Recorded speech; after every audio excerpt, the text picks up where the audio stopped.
Hello प्यारे बच्चों, आज हम हल करने वाले हैं JCRT मैथ 8 क्लास प्रश्नावली 11.3। टॉपिक हमारा है चतुर्भुजों को समझना। उसका 2 नंबर सवाल को हल करेंगे। इसमें हमें दिया गया है, दिखाइए कैसे एक वर्ग एक चतुर्भुज है, एक समचतुर्भुज है, एक आयत है, एक समलंब है।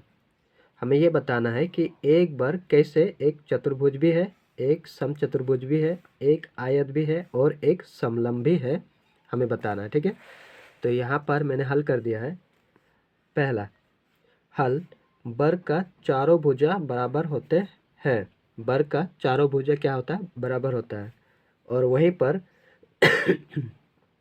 कुछ चतुर्भुजों का चारों भुजा बराबर होते हैं।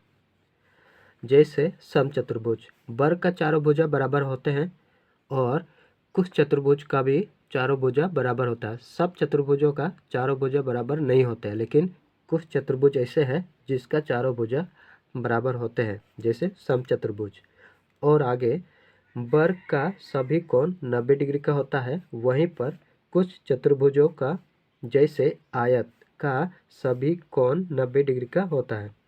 वर्ग का सभी कोण 90 डिग्री का होता है और वहीं पर अगर आयत को हम देखेंगे तो आयत भी एक चतुर्भुज है और इसका सभी कोण 90 डिग्री का होता है। इसीलिए हम यहाँ पर कह सकते हैं कि वर्ग को हम एक चतुर्भुज कह सकते हैं। ठीक है, इसीलिए हम वर्ग को चतुर्भुज कह सकते हैं। अगर वर्ग का एक भी गुण इन सब में है तो हम आसानी से कह पाएंगे कि ये सब एक वर्ग है। ठीक है,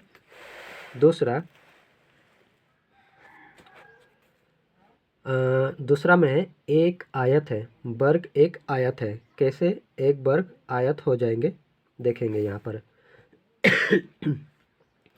वर्ग का सभी भुजा बराबर होते हैं। ठीक है, वर्ग का सभी भुजा बराबर होते हैं और प्रत्येक कोण 90 डिग्री का होता है और उनके विकर्ण बराबर होते हैं। वर्ग का सभी भुजा बराबर भी होता है, प्रत्येक कोण 90 डिग्री का भी होता है और उनका जो विकर्ण है वो बराबर होता है। वहीं पर आयत का भी सभी कोण 90 डिग्री का होता है और विकर्ण दोनों बराबर होते हैं। जो आयत का विकर्ण है वो दोनों बराबर होते हैं। यहाँ पर भी देखेंगे तो 2 गुण आयत में है। वर्ग का जो 2 गुण है वो आयत में है, इसीलिए वर्ग को हम आयत भी कह सकते हैं। ठीक है, तीसरा में है एक समचतुर्भुज है। वर्ग एक समचतुर्भुज है। तो यहाँ पर मैंने हल कर दिया है। वर्ग और समचतुर्भुज का प्रत्येक भुजा बराबर होती है। वर्ग का भी चारों भुजा बराबर होता है और समचतुर्भुजों का भी चारों भुजा बराबर होता है। तो यहाँ पर देखेंगे समचतुर्भुज का एक गुण वर्ग में है, तो इसलिए हम वर्ग को समचतुर्भुज भी कह सकते हैं। और पांचवा में है वर्ग एक समलंब है। तो यहाँ पर मैंने हल कर दिया है।